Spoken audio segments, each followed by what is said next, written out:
ದೇಶದ ಕೋಟ್ಯಂತರ ಉದ್ಯೋಗಿಗಳಿಗೆ ಕೇಂದ್ರ ಸರ್ಕಾರ ಬಂಪರ್ ಗಿಫ್ಟ್ ನೀಡಿದೆ. ನೌಕರರ ಭವಿಷ್ಯ ನಿಧಿ ಸಂಸ್ಥೆ ಈಗ PF ಹಣ ಹಿಂಪಡೆಯುವ ಪ್ರಕ್ರಿಯೆಯನ್ನು ಸಖತ್ ಫಾಸ್ಟ್ ಮತ್ತು ಸಿಂಪಲ್ ಮಾಡ್ತಿದೆ. ಶೀಘ್ರದಲ್ಲೇ ನಿಮ್ಮ ಫೈನಲ್ PF ಕ್ಲೈಮ್ ಇತ್ಯರ್ಥ ಸ್ವಯಂಚಾಲಿತವಾಗಿ ನಡೆಯಲಿದ್ದು ಯಾರಿಗೂ ಕಾಯುವ ಅವಶ್ಯಕತೆ ಇರುವುದಿಲ್ಲ. ಈಗಾಗಲೇ ಮುಂಗಡವಾಗಿ ಹಣ ಪಡೆಯುವವರಿಗೆ ಕೇವಲ 3 ದಿನದಲ್ಲಿ 5 ಲಕ್ಷದವರೆಗಿನ ಹಣ ಕೈ ಸೇರುತ್ತಿದೆ. ಇದೇ ಫಾರ್ಮುಲಾವನ್ನು ಈಗ ಪೂರ್ಣ ಪ್ರಮಾಣದ ಸೆಟಲ್ಮೆಂಟ್ಗೂ ಅನ್ವಯಿಸಲು EPFO ಮುಂದಾಗಿದೆ. ಇದರಿಂದ ಕಚೇರಿಗಳಿಗೆ ಅಲೆಯುವ ಕಿರಿಕಿರಿ ತಪ್ಪಲಿದೆ. ನಿಮ್ಮ ಹಣ ನಿಮ್ಮ ಹಕ್ಕು ಎನ್ನುವಂತೆ ಇನ್ನು ಮುಂದೆ ಸಾಫ್ಟ್ವೇರ್ ಮೂಲಕವೇ ಆಟೋಮೆಟಿಕ್ ಆಗಿ ಕ್ಲೈಮ್ ಇತ್ಯರ್ಥವಾಗಲಿದೆ.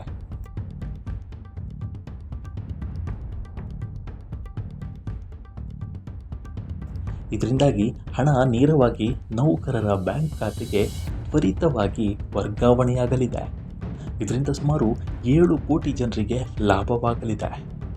ಒಂದು ಕಂಪನಿ ಬಿಟ್ಟು ಇನ್ನೊಂದು ಕಂಪನಿಗೆ ಸೇರಿದಾಗ PF ವರ್ಗಾವಣೆ ಮಾಡುವುದು ದೊಡ್ಡ ತಲೆನೋವಾಗಿತ್ತು. ಆದರೆ ಈಗ ಹೊಸ ವ್ಯವಸ್ಥೆಯಲ್ಲಿ ನೀವು ಕೆಲಸ ಬದಲಿಸಿದರೆ ನಿಮ್ಮ ಹಳೆಯ PF ಖಾತೆ ಸ್ವಯಂಚಾಲಿತವಾಗಿ ಹೊಸ ಖಾತೆಗೆ ವರ್ಗಾವಣೆಯಾಗಲಿದೆ.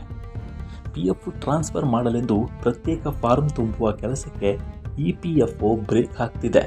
ಸಿಸ್ಟಮ್ ಅಪ್ಡೇಟ್ ಆದ ಕೂಡಲೇ ನಿಮ್ಮ ಹಳೆ ಬ್ಯಾಲೆನ್ಸ್ ಹೊಸ ಅಕೌಂಟ್ಗೆ ಜಮೆ ಆಗಲಿದೆ.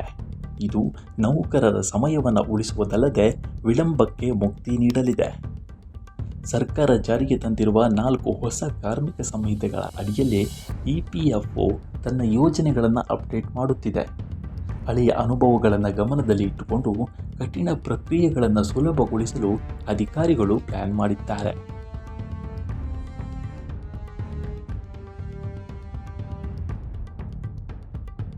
PF ಕ್ಲೈಮ್ ಪ್ರಕ್ರಿಯೆಯಿಂದ ಸಂಪೂರ್ಣವಾಗಿ ಡಿಜಿಟಲ್ ಮಾಡುವುದೇ ನಮ್ಮ ಗುರಿ ಅಂತ ಕಮಿಷನರ್ ರಮೇಶ್ ಕೃಷ್ಣಮೂರ್ತಿ ತಿಳಿಸಿದ್ದಾರೆ. ಇದರಿಂದಾಗಿ ಸಿಸ್ಟಮ್ನಲ್ಲಿ ಯಾವುದೇ ಲೋಪದೋಷಗಳು ಇರುವುದಿಲ್ಲ ಮತ್ತು ಭ್ರಷ್ಟಾಚಾರಕ್ಕೂ ಬ್ರೇಕ್ ಬೀಳಲಿದೆ. ಇದರಿಂದ ಜನ EPFO ಆಫೀಸ್ಗಳಿಗೆ ಪದೇ ಪದೇ ಭೇಟಿ ನೀಡುವ ಅಗತ್ಯವಿಲ್ಲ. ಉಳಿದಲ್ಲೇ ನಿಮ್ಮ ಬೆವರ ಹಣ ನಿಮ್ಮ ಖಾತೆಗೆ ಬರಲಿದೆ. ಸರ್ಕಾರದ ಈ ಹೊಸ ಪಾಲಿಸಿ ಬಗ್ಗೆ ನಿಮ್ಮ ಅಭಿಪ್ರಾಯ ಏನು ಅನ್ನೋದನ್ನು ಕಾಮೆಂಟ್ ಮೂಲಕ ತಿಳಿಸಿ. ನಮ್ಮ ಈ ವಿಡಿಯೋ ಇಷ್ಟವಾಗಿದ್ದರೆ ಲೈಕ್ ಮಾಡಿ, ಶೇರ್ ಮಾಡಿ ಮತ್ತು ನಮ್ಮ ಚಾನಲನ್ನು ಮರೆಯದೆ ಸಬ್ಸ್ಕ್ರೈಬ್ ಮಾಡಿ. ಮುಂದಿನ ವಿಡಿಯೋದಲ್ಲಿ ಸಿಗೋಣ. ನಮಸ್ಕಾರ.